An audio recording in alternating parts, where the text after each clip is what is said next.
Bien-aimés, bonjour. Je vous salue chrétiennement au nom de Jésus-Christ de Nazareth, notre Sauveur, le Rédempteur, le lion de la tribu de Juda, l'alpha et l'oméga, celui par qui et pour qui sont toutes choses, le Dieu d'Abraham, d'Isaac et de Jacob, le Saint d'Israël. Aujourd'hui, je viens vous parler d'un sujet qui est mis de côté volontairement pour des raisons obscures. C'est l'enfer éternel, le lieu de tourment, où il y aura des pleurs et des grincements de dents. Ce sujet est évité parce que je pense que les membres d'Église, les pasteurs, les prédicateurs, apôtres, prophètes, comme ils aiment à se faire appeler, ne veulent pas effrayer leurs membres. Ils pratiquent une sorte de politique de l'autruche. Vous savez, cet oiseau, l'autruche, quand il est en proie, n'est-ce pas, quand il est face à un prédateur, qu'est-ce qu'il va faire? Il va se mettre à courir. Et quand il est fatigué, il va enfouir sa tête dans un trou. Il pense que s'il ne voit personne, c'est que personne ne le voit. Et comme son corps est à découvert, le prédateur a juste à l'attraper et à le dévorer. C'est la même chose qui arrive avec l'enfer. Car, chers amis, même si on n'en parle pas, ou presque, l'enfer et le séjour des morts ne continuent pas moins d'exister. Et malheureusement, des centaines d'âmes, tous les jours, qui meurent sans Jésus-Christ, élisent domicile dans ce lieu de terreur. L'enfer était là avant nous, et il sera là après nous. Et ce sera malheureusement la destination de beaucoup. Parce que la Bible nous dit, grande est la porte qui mène à la perdition, et beaucoup la trouvent. Étroite est la porte qui mène au paradis, et peu la trouvent. Aujourd'hui, je vais parler de 4 opinions différentes qu'ont les gens à propos de l'enfer. La première opinion, je l'appelle l'opinion de l'homme de tous les jours. C'est l'opinion des insensés, l'opinion des athées, l'opinion de ceux qui ne croient pas en Dieu. C'est quoi leur opinion? Ces gens-là disent que l'enfer est sur terre. C'est une affirmation qui n'est pas loin, je trouve, du blasphème.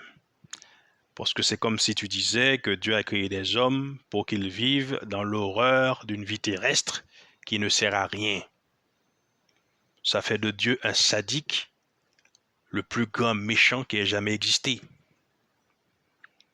Pourtant, même dans ces temps de la fin, ces temps terribles que nous vivons aujourd'hui, ces temps de coronavirus, temps de maladies et de morts, même si la vie devient de plus en plus dure, l'homme peut encore savourer les plaisirs conçus par le Créateur, je dirais, dès le commencement, comme le plaisir de bien manger, de bien dormir, d'aller à la plage, à la chasse, à la pêche, le plaisir d'éprouver certaines petites joies, même passagères, comme avoir une femme ou un mari, avoir une famille dont on prend soin, un fils ou une fille qui va dire « Mamie, je t'aime »,« Papa, je t'aime ». Pour les adultes mariés, et je dis pour les adultes mariés seulement, je ne veux pas cautionner la fornication ni l'adultère, je parle d'activité légale, selon la loi de Dieu. Pour les adultes mariés, on peut même évoquer le plaisir sexuel. L'homme et la femme peuvent partager des moments intimes. Mais je dois dire aujourd'hui aux insensés, à ceux qui disent que l'enfer est sur terre, qu'il n'y a rien de tout ça dans le séjour des morts. Il y a juste des âmes qui crient leur horreur, qui sont dans la souffrance, une souffrance terrible, une souffrance qui est remplie de désespoir, parce que les âmes qui sont là-bas savent, n'est-ce pas, qu'ils n'ont aucune chance d'être entendus par personne. Donc le désespoir se mêle à l'horreur, il n'y a rien de pire que ça.